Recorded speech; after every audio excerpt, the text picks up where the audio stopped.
এসে হাজির, এসে বলল জিতু আন আকবাদা রূহাক, রূহ কবজ করতে আসছি।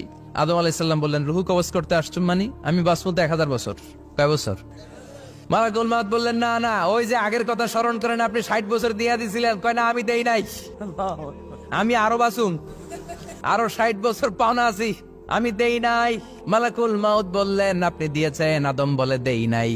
মালাকুল মউত বলে, আল্লাহ ঘটনা দেখেন, দিয়া কয় দেই নাই। আল্লাহ কয়, থাক, কথা কইস না, আয়া পর। নাসিয়া আদম ফানাসিয়া বানু, ভুলে গেছেন উনি। আমরা ভুলে যাই, আমরা খেয়ে বলছি খাই নাই, নিছিলাম পকেটে, কয় নেই নাই। এরকম ডাকাইত আছে না নাই? নাসিয়া আদম ফানাসিয়া বানু। বিশ্বনবী বললেন, আদম ভুলেছে তো তার সন্তানরাও ভুলে যায়। জাহাদা আদম ফাজাহাদা যুররিয়াতু, আদম অস্বীকার করেছে, তার সন্তানরাও অস্বীকার করে। সেদিন থেকে আল কিতাব ওয়া শুহুদ, মানে লিখে রাখার সিস্টেম আর সাক্ষীর সিস্টেম চালু হয়েছে। সুবহানাল্লাহ পড়েন। 940